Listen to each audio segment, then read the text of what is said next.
তৃণমূল কংগ্রেসের মোথাবাড়ির বিধায়িকা সাবিনা ইয়াসমিন কালিয়াচকের ঘটনার সঙ্গে যুক্ত, এই নিয়ে একটি ভিডিও পোস্ট করে দাবি বিজেপি নেতা অমিত মালব্যর। আর এই নিয়ে কি বলছেন সাবিনা ইয়াসমিন, শুনুন। হ্যাঁ দাদা বলুন। হ্যাঁ, বলছি আপনার নামে তো অভিযোগ হয়েছে যে আপনি এই কালিয়াচকের ঘটনার সঙ্গে সরাসরি যুক্ত, কি বলবেন? দাদা আমি একটা বুঝেই পাচ্ছি না, ওটা মোথাবাড়ির ঘটনা, আমি সুজাপুরের এখন ক্যান্ডিডেট। আমি বুঝতে পারছি না যে আমাকে কেন বলা হচ্ছে। যাই হোক, আমাকে নিয়ে ভয় আছে, আমাকে নিয়ে শুভেন্দু অধিকারী আজ নয় সবসময় ভয় আছে। তো এটা মুঝে আচ্ছা লাগা যে আমাকে ভয় পাচ্ছে। ওরা তো একটা ছবিও অমিত মালব্য টুইট করেছে যেখানে আপনি বিক্ষোভ দেখাচ্ছেন, দেখা যাচ্ছে সেখানে কোথায়? বিক্ষোভ দেখাচ্ছিলেন মোথাবাড়িতে যখন ঘটনা ঘটে। আপনি তো মোথাবাড়ির বিধায়ক ছিলেন, আছেন। না না, আমি তো এখন সুজাপুরের ক্যান্ডিডেট। না, এখন সুজাপুরের ক্যান্ডিডেট, কিন্তু ঘটনা তো ঘটেছে সুজাপুরের এবং কালিয়াচক নিয়ে।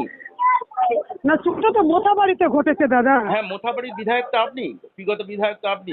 বিগত বিধায়ক আমি এখন নিজের জায়গাতে আমি ভোট করবো না, আমি মোথাবাড়িতে গিয়ে করবো। কিন্তু ওরা একটা ছবি দিয়ে বলছে যে ওরা তো আপনি সবই করবে, ভয় তো আমাকে নিয়ে আছে হ্যাঁ যে আমার নেতৃত্বের জন্য করতে পারছে না কিছু।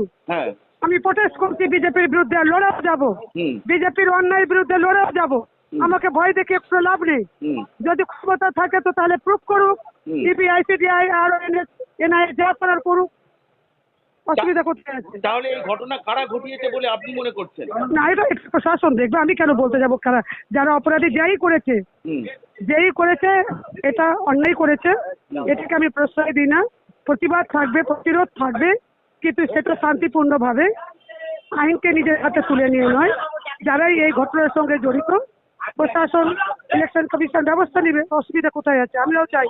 Amit Malviya IT head BJP, তিনি একটা টুইট করেছে, একটা ভিডিও দিয়ে, সেখানে কি টুইট করেছে দাদা বলার কথা নাই।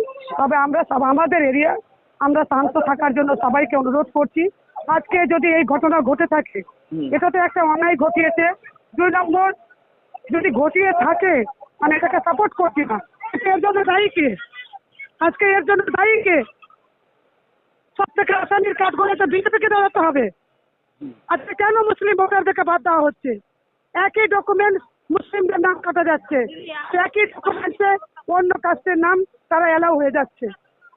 মানুষ কতটা নিজেদেরকে মানে শান্ত রাখবে? আমরা চেষ্টা করছি, কিন্তু মানুষ যদি বিদ্রোহ করে এখানে আমি বলবো কি আর কেউ করবে কি? তবুও মানুষকে আমরা বোঝাচ্ছি যে শান্তপূর্ণভাবে তাদের অধিকার রক্ষার লড়াই করুন। আমরা যে ঘটনা ঘটেছে সেটাকে আমরা সমর্থন করছি না। আপনি কোনোভাবে ওই সময় ওখানে তার আগে ঘটনাস্থলে উপস্থিত ছিলেন? না না না না, কোনো প্রশ্নই উঠছে না। আমি ভোট ডিক্লেয়ারের পর থেকে মোথাবাড়িতেই যাইনি। তাহলে একটা ভিডিও পোস্ট করে বলা হচ্ছে যে আপনি ছিলেন ওখানে ঘটনাস্থলে। দাদা ওখানে আমাদের সুজাপুরেও বিভিন্নভাবে বিক্ষোভ চলছে। আমি যেটা বিক্ষোভ করেছি সেটা আমাদের বিডিও অফিসের সামনে আমরা 50 জন অবস্থান বিক্ষোভ করেছিলাম। আমাদের এই হচ্ছে আন্দোলন, আর কোথাও না। কোন বিডিও অফিসের সামনে? কোন বিডিও অফিস? ওটা আমাদের কালিয়াচক সুজাপুর বিধানসভার মধ্যে। ও কালিয়াচক, এখানেই তো কালিয়াচক বিডিও অফিস। এটা তো 1 নম্বরে হয়েছে। এটা 1 নম্বরে, আর ওটা তো 2 নম্বরের ঘটনা। আচ্ছা, ওখানেও আপনি বিক্ষোভ দেখিয়েছেন? ওখানে কেন যাবো দাদা? ওখানে আমি 17 তারিখের পরে মোথাবাড়িতেই যাইনি। ওখানে আমি কেন যাবো? ওখানে আমি নিজের এরিয়াতে 15 দিনে ভোট করবো না, আমি মোথাবাড়িতে যাবো? মানে তার মানে কি উদ্দেশ্য প্রণোদিত ভাবে করা হচ্ছে মনে হচ্ছে, তথ্যকে মেলাইন করা হচ্ছে, যে কোনো জায়গায় ঘটনা ঘটলে জড়িয়ে দেওয়ার চেষ্টা করা হচ্ছে। কারণ মালদায় সাবিনা ইয়াসমিনের লিডারশিপকে তারা ভয় পাচ্ছে। ঠিক আছে দিদি, ওকে, থ্যাংক ইউ। ওকে।